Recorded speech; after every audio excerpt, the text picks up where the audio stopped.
contribution to our grateful nation.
Captain Clontz, Lieutenant Colonel Burdoff, Mr. and Mrs. Meekins, family and friends of Chief Warrant Officer Gary Thomas, fellow Marines and sailors.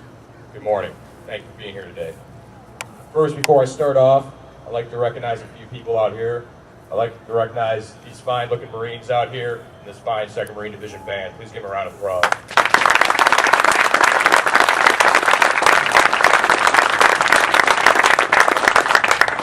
Well done. Real well done. For Sergeant Altman, Major DeMeza, everybody looks sharp. Well done. It's a good send-off. It's a proper send-off for a more than deserving Marine. Chief Officer 4, Gary Thomas. Okay, this isn't church. You can lighten up a little bit, all right? It's actually a celebration, good time. I told Gary I'm going to dig him pretty good today, so he knows it's coming. And I had to write down a few things. Gary's not the type of individual where you can do things very short, okay? Lower than his stature. That's all right, 'cause I also fit that mode. Today is not the ending of a book. It's just the closing of a chapter. It's just closing a chapter, a successful first chapter in a man's career. What can you say about 23 years? Or 24 years, but I'm not counting that one. What can you say about 23 years? The Army time, yeah. Okay. What can you say about 23 years? Some people can't, but I will be able to. Lori, Mr. and Mrs. Meekins, you gave the Marine Corps your boy for 23 years. The Marine Corps appreciates that. Thank you. 23 years. You've given the Marine Corps your boy. Well, I think I can say, I'm pretty confident I can say on behalf of all his co-workers past and present that we're all real glad that you're here today to take him back.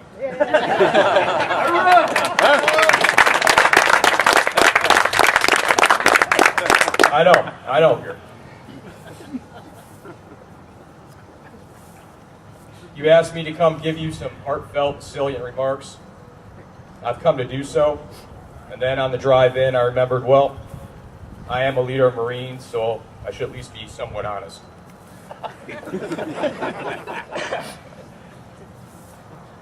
So today's theme, and I've always respected your cinematic tastes. So today's theme is after one of our favorite actors, Clint Eastwood.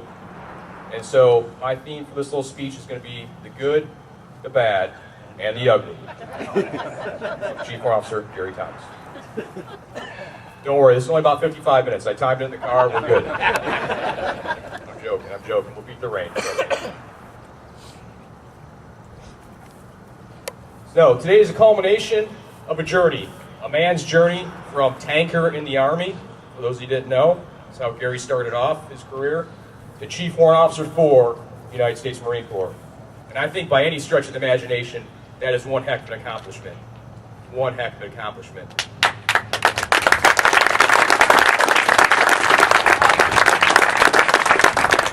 I also think that knowing Gary, going from a young enlisted soldier to Chief Warrant Officer 4 in the Corps, is proof positive that even the most misspent of youths can be remedied at a future date.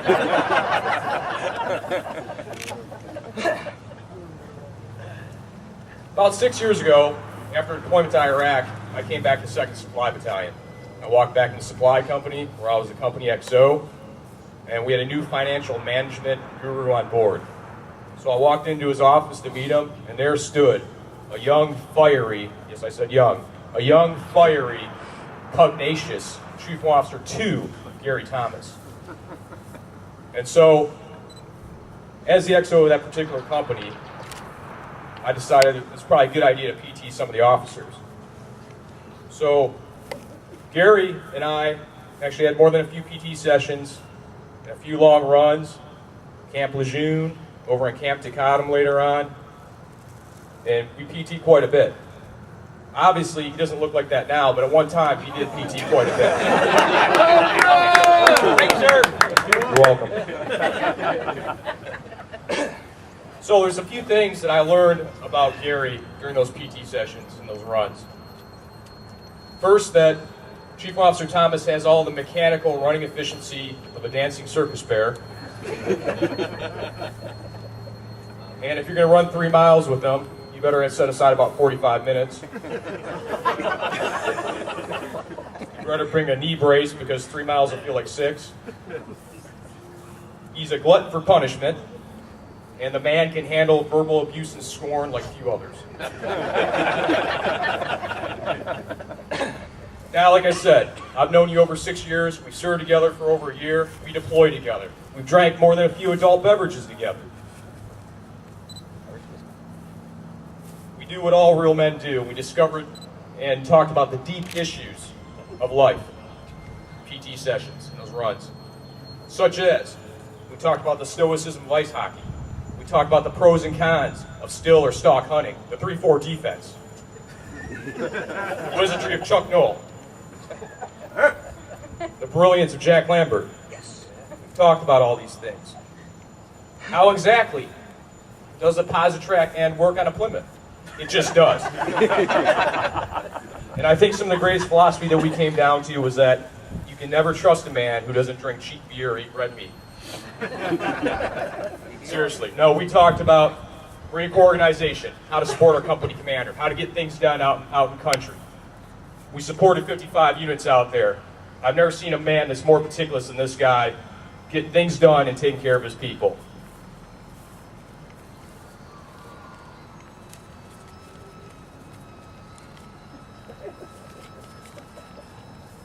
Now, if there's one thing I learned about Gary on deployment, is that he is a neurotic worker. And I don't know how he is over here, but I'm sure it's still pretty the same when he showed up to work. He was pretty neurotic. And he was pretty neurotic about his Marines. He truly does care about his folks. He had that good combination. And for those folks out there listening, someday, you're sitting up here, those two key things, worrying about his mission and worrying about his folks in the process. And he did that every day. Never had to worry about that.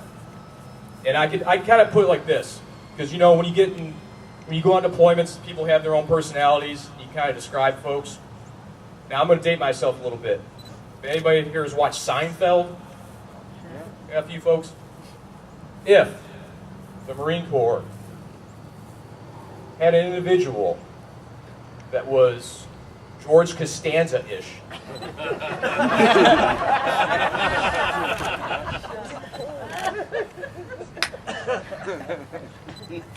but truly cared about their mission and cared about their folks, it would be Chief Officer 4, Gary Thomas. And I say that because all the elements are there. The stature, the outburst syndrome, the cynical outlook on life, the lack of filter to the mouth. But Gary, you have a heart of gold, an absolute love of Corps and country, and I've always respected that, and I know your Marines have too. You knew your folks. And after 16 years, or almost 6 years of Marine Corps service, I've met a few other officers with quite that combination. In fact, I admired your capability so much, and you know this, about 2 years ago when I was getting ready to go to Afghanistan, that I actually called Colonel Toradero and tried to make a drug deal for you. And part of the deal that I put on, you don't know this, I actually told him that I would offer up a second lieutenant and recruit to be named later for you. So he said he'd think about it. So a week later, I get a call from the colonel. He said, I can't do it. I said, okay. Where's Chief Warrant Officer Sines at? Yeah, there he is. So he said, I'll offer you this guy named Tom Sines for free. I said, cool. Sounds good. I mean, come on. Lieutenant and a recruit for Sines? No way, dude. No. Gary, yeah, maybe. Sines, no. Sorry, Tom. It was too easy. I knew you were going to be here today. It was just too easy. And you know what else? I still hate Ohio State. The Wolverines got you last year. All right, Jim Dressel still a fraud, but I digress. Back to Gary. Couple things. Gary, I don't think anybody's ever accused you of being reserved and unassuming. I don't think you've ever been accused of being a man of few words either. I think on your epitaph it should read, honesty was my only excuse. Like how I worked the Metallica reference. Yeah. Because tactful, I do not think, ever ends up in the same paragraph with your name, does it? Honest you are, tactful you're not, and that's okay. Because that's refreshing. So it's good to hear sometimes that the Emperor has no clothes. And with Chief Warrant Officer Thomas, not only will you hear the Emperor has no clothes, I'm pretty sure you'll probably get a description of what the Emperor looks like without clothes. But that's another story. Talking to Gary is always an enlightening experience. It's kind of like sitting down with a combination of Dr. Oz, Louis Pasteur, and my great-grandma, God rest her soul. I think the last 3 years I've learned more about bulging degenerative discs, ACL and MCL tears, meniscus, cortisone shots, sleep apnea, than I've ever cared to. As a matter of fact, I've heard so much about it in the last 3 years, I'm pretty sure I'm ready to go to Duke Med School. And it's probably good that you're leaving now. I mean, you've devoted your sanity and your body to the Corps. But if we kept going, you know, I didn't want to get calls, man, about, hey, which pharmaceutical company makes the smoothest catheter or the SOPs or colostomy bags. I just don't want to hear it, all right? But you've invested your soul in this job, and we appreciate it. Gary, you're not a poster board Marine, but neither am I. But you are a poster board. You have poster board integrity, you have poster board work ethic, and you have poster board intensity. And you are poster board for caring about your troops. All right? You are, to use a hockey analogy, someone fall? Sorry. Okay. To use a hockey analogy, you are the poster board grinder. You get it done, you always have people's backs.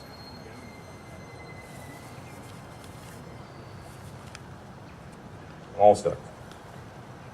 So today isn't just about Chief Warrant Officer Thomas. Behind every good Marine is an even better spouse. So today is not really Gary's day. Today is kind of like an Irish wake, where Gary's presence is kind of required, but not a whole lot is expected of it. Which is good, because you weren't going to get a whole lot of Gary till 2300 tonight anyways. So today, Lori, this is your day, Lori. This is your day. Congratulations on your active retirement, Lori. Thank you for your dedication to the Corps, and thank you for your patience with this guy. And if the Marine Corps could give out a non-combat Valor Award to spouses, you definitely rate one. With probably 1 or 2 gold stars in each award.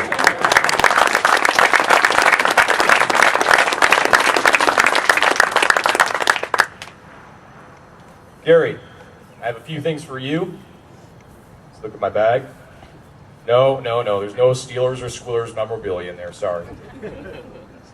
I was looking for that official Ben Roethlisberger endorsed motorcycle helmet on eBay, but I couldn't find it, or the Hayabusa that was supposed to go with it. But I did find this Milton Bradley game. It's called Are You Smarter Than Ben?